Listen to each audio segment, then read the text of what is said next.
You are listening to Unravel with Natly Denise.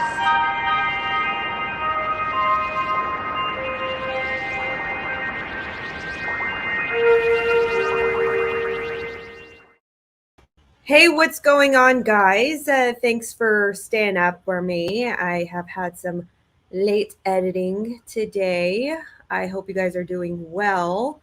I have a lot of human trafficking news. It's actually nothing but human trafficking news tonight because something about like the headlines are really slow nowadays and everything's actually been a little bit boring if you ask me. I don't know. It's just like the same stuff over and over again. There's nothing really explosive. There's nothing really new besides Joe Rogan versus Ethan Klein. But yeah, I mean, I don't know. Everything else is kind of like bland, so I don't even bother with those. But I got some news with the Daily TrafficK. So I'm going to go ahead and just jump right in because there's a lot to cover, if you guys do not mind. All right, so first we're going to come off of 7 days. And this is stating accused drug dealer in Rutland is focus of sex trafficking investigation. This is coming from, I believe, Vermont. An accused drug trafficker in Rutland doled out a punishment by smacking people with a handgun and may have forced addicted women into prostitution, according to a document filed in federal court on Wednesday. A federal grand jury had indicted Lawrence Jackson, 50, on several drug charges last month.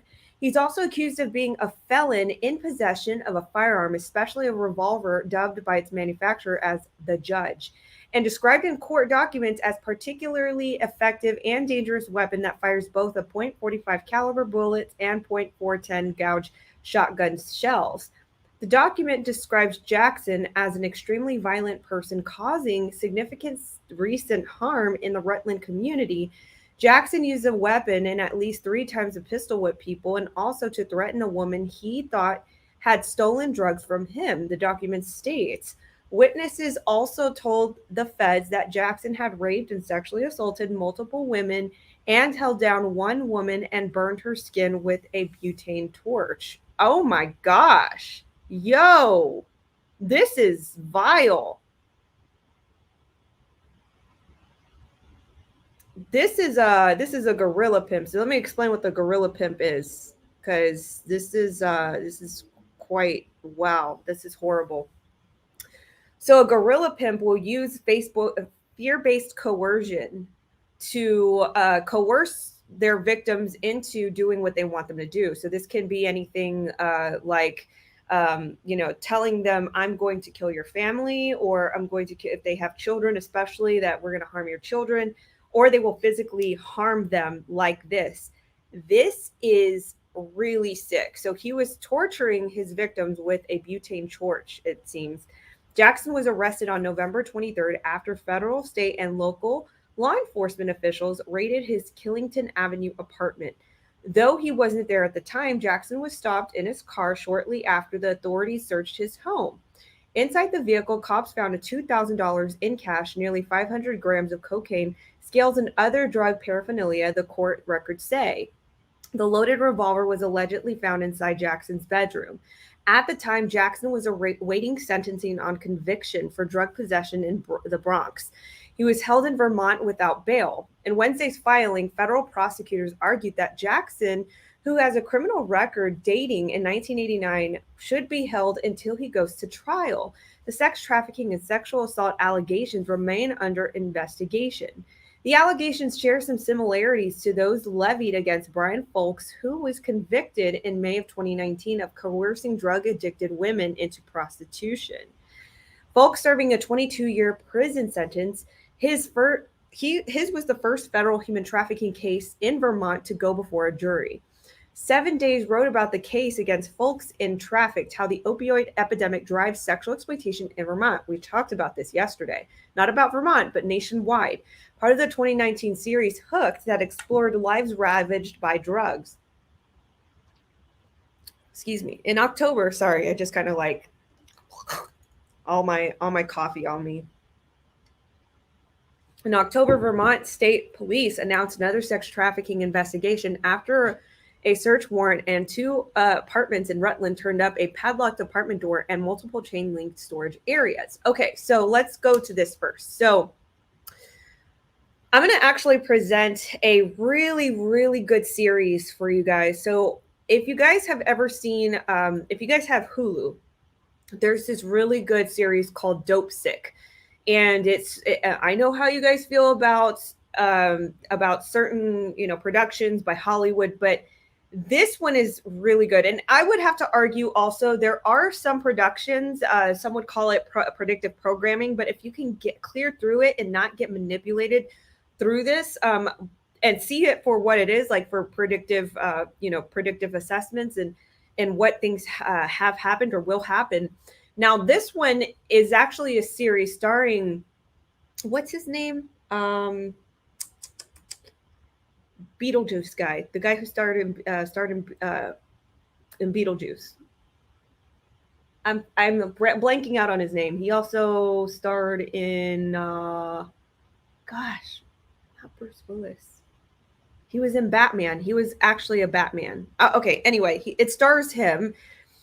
And this series is about the opioid crisis. Now, this is a really good understanding to have about what's going on in the nation and how it started off. And it was basically, in a nutshell, Big Pharma trying to make a lot of buck on the painkiller OxyContin. And so it shows like the progression of how all this started, in the early 90s and how it exists today. So the reason why I mentioned this is because even to today, Keaton, there you go. Michael Keaton, there you go. Thank you so much for that. Michael Keaton, stars Michael Keaton. It is actually a really, really good series. It's on Hulu and it's a Hulu production. Super, super good series, guys. To understand the opioid crisis and where it came from, I'm surprised that this was an actual production that was allowed by Hollywood, because this shows the progression of how all this started and how Big Pharma and the government, the FDA, was all in on this thing. I was really surprised this was actually there. I binged through it. It was a wonderful series to go through. So anyway, I say this because this is actually still existing today. How this opioid crisis has really deployed out into the current day future, where traffickers like this utilize this addiction, and they will keep their victims ensnared in this addiction by feeding them more addictive substances, whether it is heroin, opioids, anything else that's addictive. And this is how he continuously ensnared his victim, alongside with fear-based coercion and the continual breaking process, which the breaking process is when a pimp will, or a trafficker will break their victim into submission, and they will literally do this by physical harm. So this is entirely sick. This is masochist?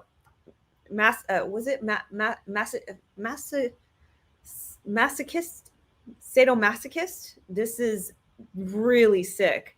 You can you could just kind of see it in his eyes, like how wow. Just how lost. This is severe. One of the more severe cases that I've read in a while.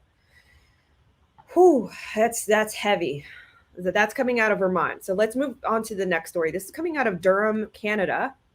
It says Durham police arrest 2 people in connection with a human trafficking investigation. This is coming from DurhamRadioNews.com, and it says Durham police want to make sure that there are no other victims after arresting 2 people in connection with human trafficking investigations. Officers launched the investigation November 18th at Oshawa Hotel after getting word about a 16-year-old girl being trafficked throughout the GTA. 2 people, a Mississauga man and a 15-year-old girl from Toronto, were arrested with the help of Guelph and Waterloo police. Nicholas Hill, 33, of Mississauga, is it Mississauga? Not sure how to pronounce that, is charged with trafficking in persons under 18 years by exercising control, permit a person under 18 years of age on premise for prohibited sexual activity by 2 times the material benefit for sexual services provided by a person under 18 years old, advertising other person's sexual services, procuring, exercising control over a person under 18, and financial material benefit trafficking person under 18. A 15-year-old female of Toronto has been charged with trafficking in persons under 18 years by exercising control, advertising other person's sexual services, procuring, exercising control over a person under 18, and financial material benefit of trafficking persons under 18 and a material benefit from sexual services provided by a person under 18.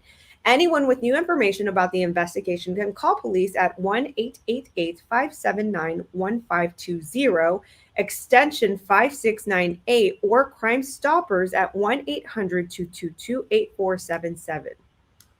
Okay, so I believe that they mentioned a lot of cities in Canada, so I'm just going to say this is a Canadian-based trafficking ring. All right, moving on. Coming from Fox 28 Savannah, man faces 20 years in prison after producing child pornography in Savannah, prosecutor says. Savannah, Georgia. A Michigan man has been sentenced to more than 20 years in prison after admitting that he produced child pornography while he was living in Savannah, according to a release from the United States Department of Justice. Bobby Fields, 42 years old, of Lansing, Michigan, was sentenced to 310 months in prison after pleading guilty to production of child pornography, said David Estes, the U.S. Attorney for the Southern District of Georgia. The judge also ordered Fields to register as a sex offender and serve 10 years of supervised release after completion of his prison sentence. The release said there is no parole in the federal system. Fields was indicted in July of 2020 after an investigation into child pornography found on a laptop linked to him to the illegal materials creation as early as October of 2016 through images that captured distinctive tattoos on Fields' arm, according to the release.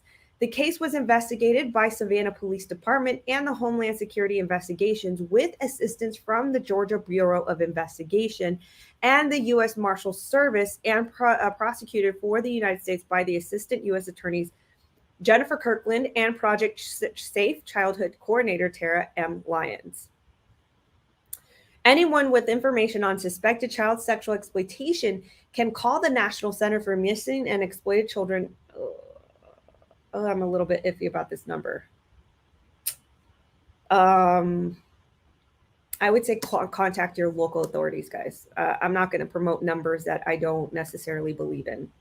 You guys will know a little bit in the future why, but yeah, I do not like to promote these numbers, these national numbers. All right, continuing on. Coming from CT, leave me alone. CT Insider, Mexico holds ex-political boss in sex recruiting scandal. This is coming from the AP originally. Prosecutors in Mexico City said Tuesday a judge has ordered a former political boss held in jail pending trial on sex trafficking charges. Cuauhtemoc Gutierrez is the former Mexico City leader in the Institutional Revolutionary Party, which ruled Mexico for most of the 20th century. Gutierrez resigned in 2014 following reports that his office hired women to have sex with him and placed them on party payrolls. The city prosecutor's office said Gutierrez will be held in jail while he was tried on 4 counts of attempted human trafficking in the commission of aggravated sexual exploitation, as well as criminal conspiracy and other charges. Gutierrez was arrested December 29th after the government's anti-money laundering froze his bank accounts. The charges were based on the accusations that emerged in 2014. Prosecutors said that at the time, they did not have enough evidence to bring to the case to trial, but this was later reopened. In 2014, the MVS radio station aired a story by an undercover reporter who recorded recruiters at Gutierrez's office telling potential hires they would have to have sex with Gutierrez if given the job as secretaries or receptionists. Gross. The report alleges he recruited women for the positions held through newspaper ads for women to work in government offices. Gutierrez denied the accusations at the time. A lumbering, bearded figure, he was long known as the king of trash because his family once led an association of the city's garbage pickers. The PRI enjoyed a 71-year hold on the presidency, losing it in 2000 and regaining the nation's top post in 2012 before losing it again in 2018. The party has been plagued by the corruption scandals through its long existence. The Mexico City government has held by the opposition since 1997 and the 2018 by President Andrés Manuel López Obrador's Morena party. Whoa, okay. A political boss in Mexico. I mean, look, we want to see that happen in the United States as bad as we do, right? Like political, well, we kind of do, like we see councilmen being busted in these stings, but political bosses like this, like it definitely shows and evidences that this goes on in high federal governments as it exhibits here in Mexico. So I'm just hoping that this is going to be shown a lot more than just other countries. All right, continuing on. All right, so there is a big controversy right now. There's a juror who apparently got sexually assaulted as a child and was able to still preside as a juror in the Ghislaine Maxwell case. Now, this juror is saying that he wasn't nicked with the deliberation process, and if he was asked that question, he would have answered it very honestly. So the Ghislaine Maxwell lawyers are trying to mistrial this entire thing based on multiple things. Number one, Judge Allison Nathan, and then as well as this. As this juror, they're claiming, he shouldn't even been allowed to be a juror on this case and all these things, but yet we don't know the truth yet if whether or not they asked him that question, if he's ever sexually been abused. The revelation, which the juror, this is coming from the New York Times, the juror had said figured in the deliberations that Ghislaine Maxwell's trial led prosecutors to seek an inquiry to a defense call for a new trial. Federal prosecutors on Wednesday asked the judge who oversaw Ghislaine Maxwell's sex trafficking trial to investigate the process by which one of the jurors was chosen, after he told news outlets he was sexually abused as a child, and he had discussed his experience during deliberations. The prosecutors requested a letter filed in the court raised the possibility of additional inquiry into how jurors who voted to convict Ms. Maxwell have been selected, and the prospect of Ms. Maxwell's lawyers moving to have mistrial declared in the closely watched case. Later on Wednesday, Ms. Maxwell's lawyers indicated that they will plan to do just that, saying in two letters to the judge that their client must seek a new trial, and the judge can and should order one without holding a hearing as the government had requested. Ms. Maxwell's lawyer said that Ms. Maxwell planned to make her request under federal rule that grants a judge a power to grant a new trial in the interest of justice so requires. The dueling request and the disclosure that prompted them threatened to cloud the conviction of Ms. Maxwell, who was found guilty last month of 5 counts related to that. Prosecutor said that her role in procuring teenage girls for the disgraced financier and trafficker Jeffrey Epstein to sexually abuse. And another potential complication, a second juror described in an interview that the New York Times have been sexually abused as a child. This juror, who requested anonymity, said that they too have discussed the experience during deliberations and that the revelation had disappeared to help shape the jury's discussions. The two jurors' disclosures can be particularly problematic if they fail to note their experiences to the court during jury selections. All the potential jurors in the case were asked in a confidential questionnaire whether they or any relatives or friends had been a victim of sexual abuse or harassment.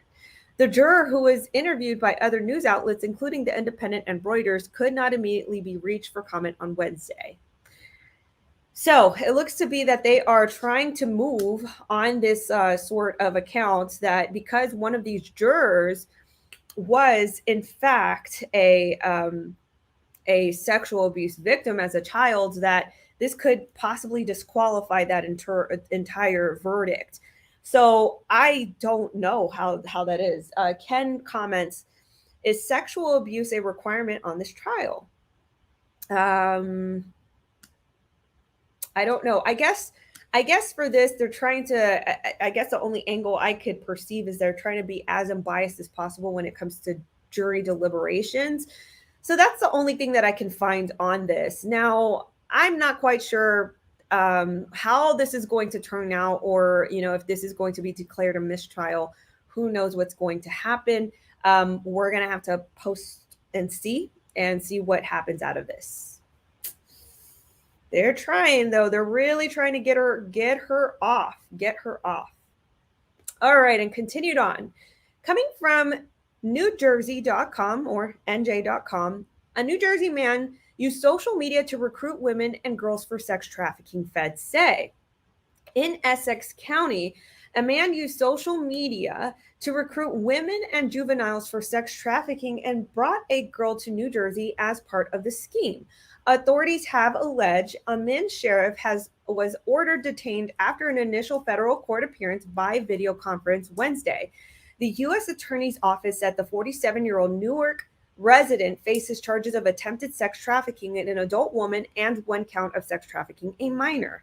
Sheriff allegedly used multiple social media services and profiles to target women and girls to engage in sex acts for money, according to the prosecutors. He was also allegedly used threats to coerce the victims to carry out the acts and advertise women, at least one underage girl, online for commercial sex acts.